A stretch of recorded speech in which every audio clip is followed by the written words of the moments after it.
امام جعفر صادق جس کو اللہ نے جنت بیچنے کا اختیار دیا، ایک مرتبہ امام جعفر صادق کے پاس ان کا ایک پڑوسی آیا اور کہنے لگا حضرت مجھے گھر بیچنا ہے، میں گھر بیچنا چاہتا ہوں۔ فرمایا ٹھیک ہے ہمیں بیچ دو۔ حضرت قیمت؟ فرمایا کہ یہاں اگر تم یہ گھر مجھے بیچ دو گے تو اس کے بدلے میں تمہیں جنت میں گھر دوں گا۔ یہ مالک جنت کی اولاد کے لہجے ہیں، ہم تمہیں جنت میں گھر دے دیں گے۔ کہا حضرت لیکن اس دور کے لوگ بھی کتنے سچے سچے تھے، عقیدے کے اچھے تھے۔ انہوں نے کہا حضرت دستاویز تو تیار کرنی ہوگی نا، تو آپ ہمیں لکھ کے دے دیں، گھر آپ کا ہم لکھ کے دیتے، جنت ہماری آپ لکھ کے دیں۔ امام جعفر صادق نے لکھ دیا، ہم نے اس سے گھر لیا، اس کے بدلے میں جنت دی۔ اور حج کے ایام آئے، امام جعفر صادق چلے گئے حج کے لیے۔ کہاں گئے؟ حج کے لیے۔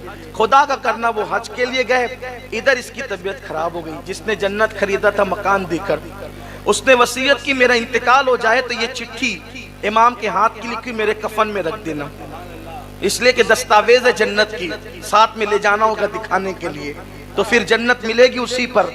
اب ہوا انتقال، گھر والوں نے رکھ دیا کفن میں رکھ دیا۔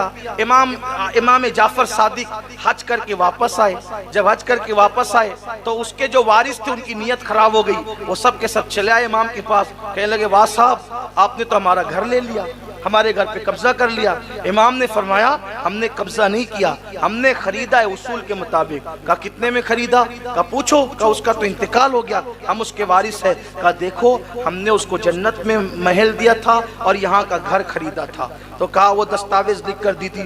کہا لو صاحب یہ بھی کوئی سودے ہوتے ہیں، جنت میں محل دے دیا اور یہاں کا گھر لے لیا، آپ نے لے لیا ہمارا گھر۔ فرمایا امام جعفر صادق نے سودا تم سے نہیں کیا تھا، سودا جس سے کیا تھا اب جا کر اس سے پوچھو کہ میں سودے میں سچا ہوں کہ نہیں۔ کہا لو صاحب یہ بھی کوئی بات ہوئی، وہ تو مر کے قبر میں چلا گیا، ہم اس سے کیا پوچھنے جائے۔ فرمایا جاؤ تو صحیح، جاؤ تو صحیح۔ اللہ اکبر، سیرت نگار لکھتے جب وہ پہنچے اس کی قبر پر تو جو چٹھی انہوں نے اپنے ہاتھ سے اس کے کفن میں رکھی تھی وہ چٹھی اس قبر پر پڑی ہوئی تھی۔ ایک طرف امام جعفر صادق کی تحریر تھی اور دوسری طرف اس کی تحریر تھی کہ امام نے جو وعدہ کیا تھا اس وعدے کے مطابق مجھے جنت میں محل مل چکا ہے۔ یہ امام جعفر صادق ہے، اہل بیت کے چھٹے امام۔ اب ان کے پاس کوئی مسئلہ پوچھنے آیا، کہنے لگا کہ حضرت یہ بتائیں کہ تلوار میں جو چاندی کی موٹ لگائی جاتی ہے وہ جائز ہے کہ ناجائز؟ کیا ہے؟ جائز ہے کہ ناجائز؟ اب اگر مجھ سے کوئی پوچھے کہ چائنیز کھانا جائز ہے کہ ناجائز تو میں کہوں گا جائز ہے، تو کہیں گے اس کی دلیل کیا ہے؟ تو میں کہوں گا کہ وہ جو فلاں خان صاحب فلم دنیا میں کام کرتے نا وہ بھی چائنیز کھاتے ہیں۔ کہا واہ جی واہ، بڑی دلیل لائی آپ نے، آپ بھی غیر معتبر ہو گئے غیر معتبر کا حوالہ دے کر۔ صحیح یہی نا بھائی، جائز بتانا ہے تو اس کا حوالہ دو، دامن نچوڑ دے تو فرشتے وضو کرے، یہی تو ہے، یہی تو ہے۔ کہا کہ یہ ڈش کھانا جائز ہے کہ ناجائز؟ وہ فلاں خان صاحب کا حوالہ دیا ناچنے والے کا تو میں غیر معتبر ہو گیا، لیکن اگر میں نے یہ کہہ دیا کہ علامہ اختر رضا خان صاحب کو میں نے کرتے دیکھا ہے، یہاں بھی خان صاحب ہے نا، لیکن یہ کہہ دوں کہ علامہ اختر رضا خان صاحب جنہیں ہم اور آپ محبت پیار سے تاج الشریعہ کہتے ہیں ان کو کرتے دیکھا ہے۔ کہا نہیں اب بات مکمل ہے۔ کیوں؟ کیونکہ جس کے کردار پر، جس کے ایمان پر، جس کے تقوی پر، جس کی پرہیزگاری پر اعتماد ہو وہی ذات حوالہ بنتی ہے، اور جس کے تقوی پہ پرہیزگاری پر اعتماد ہی نہ ہو، جو آدمی خود ڈاؤٹ فل ہو، وہ کیا حوالہ بنے گی؟ اس کا حوالہ دینے والا خود جو غیر معتبر ہو جائے گا۔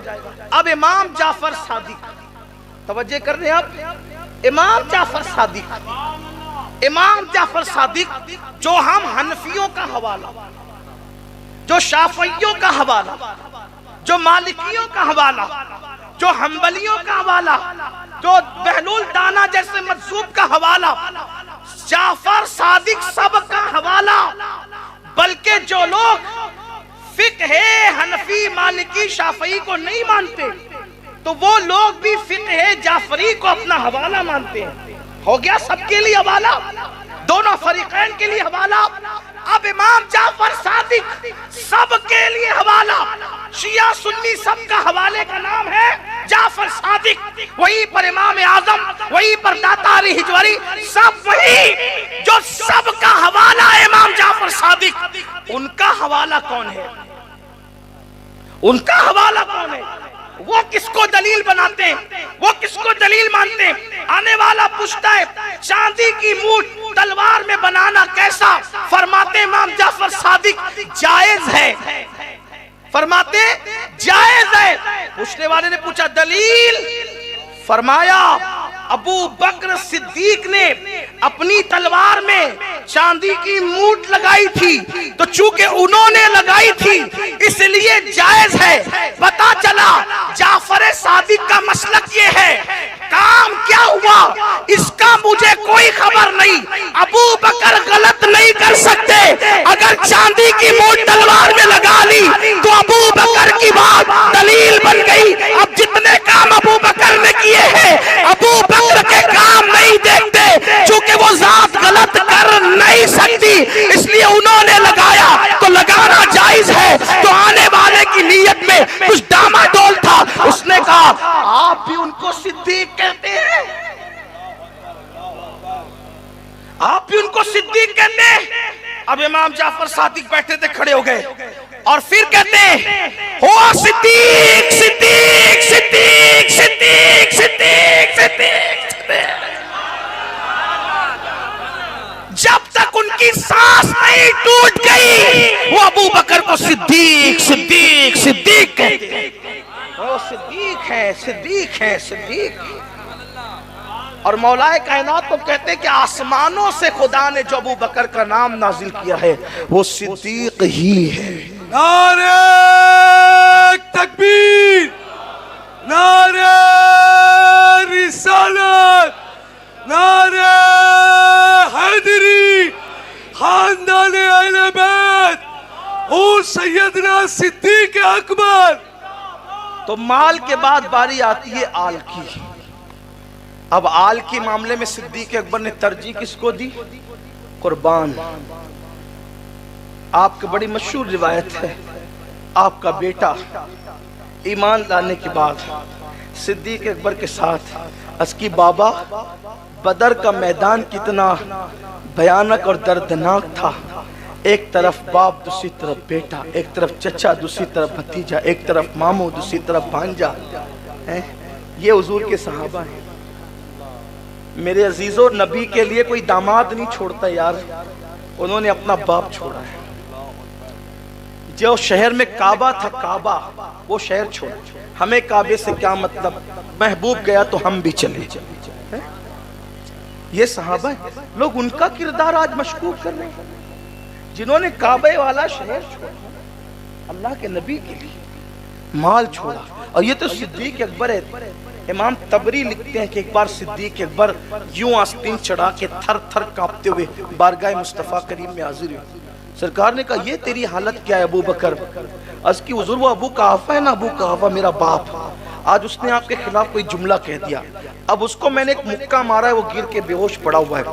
آیا اس لیے ہوں اجازت دیں اس کو قتل کر دوں، یا اس کو قتل کر دوں اس کی اجازت دیں، یا پھر دعا کرے کہ وہ ایمان لے آ کر وہ بھی عاشق رسول بن جائے. رحمت للعالمین کے ہاتھ اٹھ گئے، کہنے لگے اللہ اسے ایمان کی دولت دے.